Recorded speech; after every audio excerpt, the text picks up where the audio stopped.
Now we will discuss about the exception to the law of diminishing marginality. यानी law को exception क्या है, यानी लॉ एप्लीकेबल कहाँ पे नहीं होता है, उसको बोलते हैं एक्सेप्शन. फर्स्ट है hobbies. In certain hobbies like collection of various stamps, coins. हम लोग स्टैम्प अलग अलग के, वेरियस मतलब अलग अलग स्टैम्प कलेक्ट करते हैं ना, एक प्रकार की हॉबीज है बहुत जन की. कॉइन्स कलेक्शन करना, रेयर पेंटिंग, जो जूने पेंटिंग कलेक्शन करना, म्यूजिक्स कलेक्शन रहता है, reading of the books collection रहता है. The law does not hold true because every additional increase in the stock gives a more pleasure. क्योंकि एडिशनल जितना बढ़ता जाएगा तो उतना प्लेजर मिलता जाएगा. जैसे देखो ना, हम लोग म्यूजिक एक ही नहीं सुनते, अलग अलग म्यूजिक सुनते, तो हमारा सेटिस्फैक्शन बढ़ता ही जाता है. लेकिन लॉ क्या बोलता है, सेटिस्फैक्शन यानी मार्जिनलिटी कम होनी चाहिए, यहां तो बढ़ती ही जाती है. So this increase the marginal utility, however this violate the assumption of homogeneity and continuity. यहाँ पे देखो हमारा जो लॉ के लिए जो होमोजेनिटी एंड कंटिन्यूटी का जो एजम्पशन है वो वॉयलेट होता है, वो ब्रेक होता है. क्योंकि हम लोग एक ही प्रोडक्ट, एक ही म्यूजिक नहीं कंटिन्यू करते. हॉबीज में देखो अलग अलग म्यूजिक, अलग अलग बुक्स रीड करते हैं, और वो भी एक बुक्स कंटिन्यू रीड करना पॉसिबल नहीं, तो हॉबीज के केस में लॉ अप्लाई नहीं होता है. नेक्स्ट एक्सेप्शन है माइजर. माइजर यानी कंजूस आदमी. देखो इन केस ऑफ द माइजर में देखो every additional rupees give he more and more satisfaction देते हैं. माइजर आदमी को देखो हर पैसे से सेटिस्फेक्शन मिलता है. Marginal utility of money tend to increase. यहां पे मार्जिनल यूटिलिटी क्या होती है, इंक्रीज होती है with the increase in stock of money. यानी मनी का स्टॉक बढ़ेगा तो उसका मार्जिनलिटी बढ़ते ही जाता है, माइजर का कम नहीं होता है. However this situation ignore the assumption of rationality. और हमारा जो एजम्पशन है कि आदमी रैशनल होना चाहिए, वो रैशनलिटी का एजम्पशन यहाँ पे इग्नोर होता है, क्योंकि माइजर आदमी रैशनल नहीं रहता है, इरैशनल रहता है.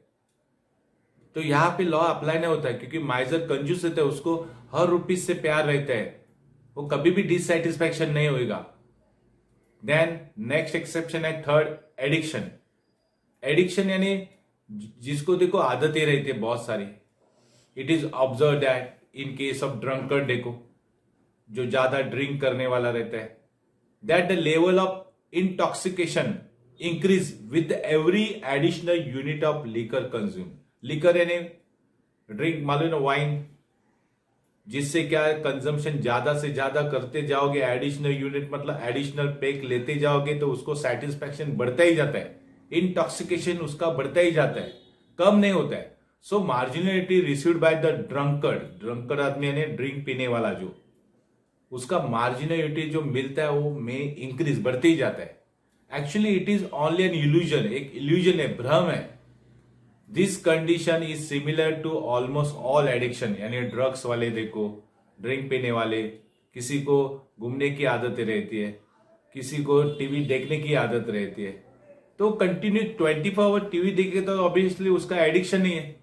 लेकिन लॉ क्या बोलता है कि आफ्टर सर्टेन टाइम के बाद मार्जिनलिटी कम होती जाती है, लेकिन यहाँ एडिक्शन की मार्जिनलिटी बढ़ती ही जाती है, और एडिक्शन आदमी रैशनल नहीं होता है. इसलिए वहां पे देखो क्या बोला, however this violate the assumption of rationality का एजम्पशन वॉयलेट करता है, ब्रेक करता है.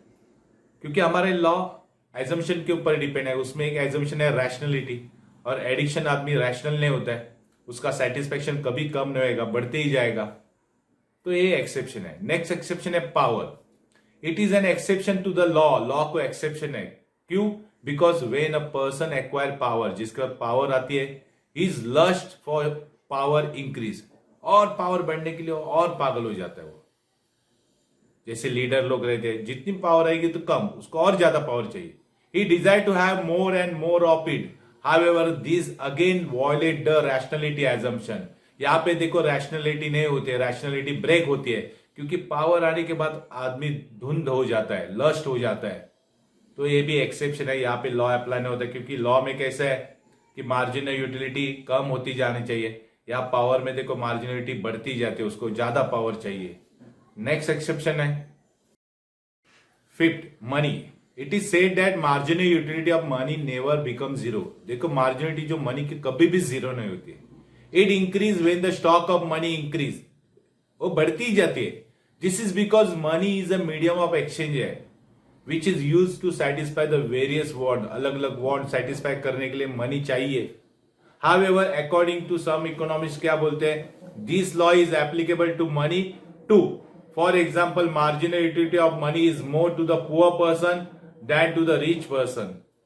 However, these exceptions are only apparent since they violate the sum of or other assumption of law of diminishing marginality. Hence, they are not real exception है. इसलिए देखो money के case में मार्जिनिटी बढ़ती जाती है और हमारा लॉ बोलता है मार्जिनिटी कम होनी चाहिए. तो ये these are all exception which is not applicable to law of diminishing